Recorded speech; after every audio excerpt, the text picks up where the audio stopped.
Hello everyone, I'm Dr. Priya Gupta, a consultant gynecologist. Today I'll be talking of menstrual related myths and taboos and what strategies can we adopt to combat them.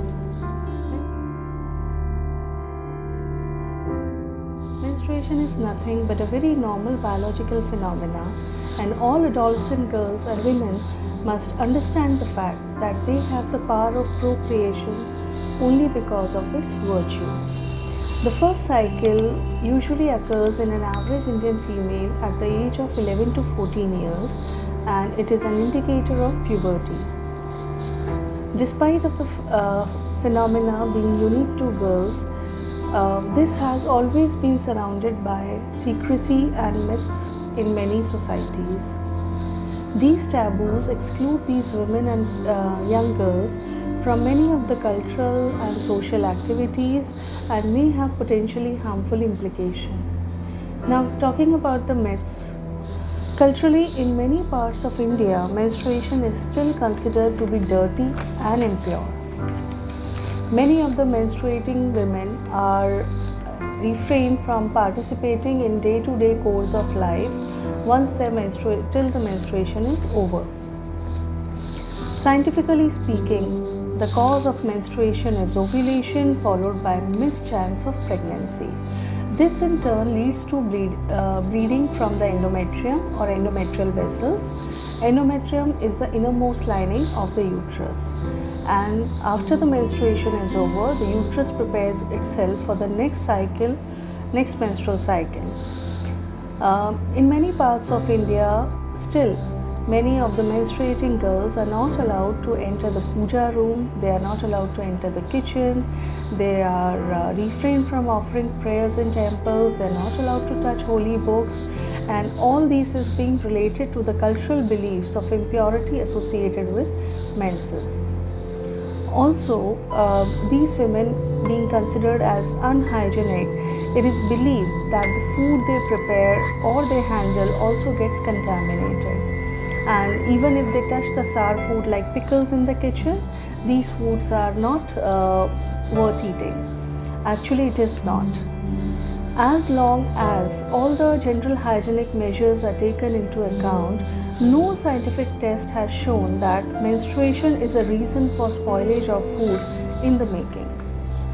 These cultural norms and religious taboos on menstruations are often compounded by traditional association with evil spirits, with shame and embarrassment surrounding the sexual reproduction.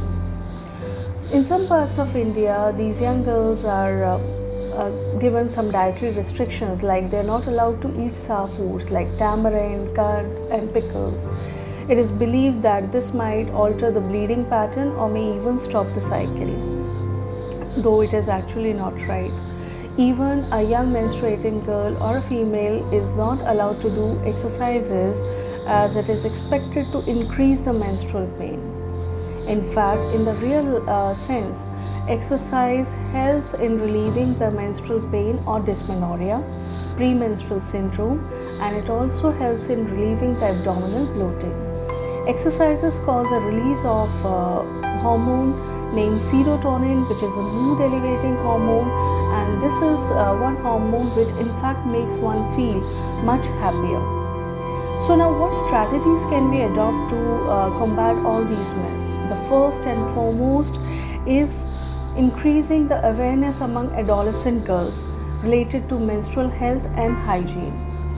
This is because these young girls, they grow up with very limited knowledge of menstruation because their mothers and other ladies in the household are themselves not aware of the biological facts or good hygiene practices.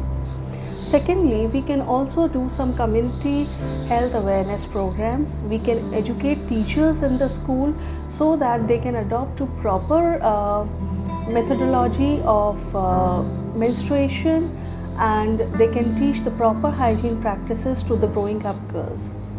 Then we can also think of distributing low-cost sanitary napkins to the urban and slum areas, because these are the areas which are least accessible to such kind of products.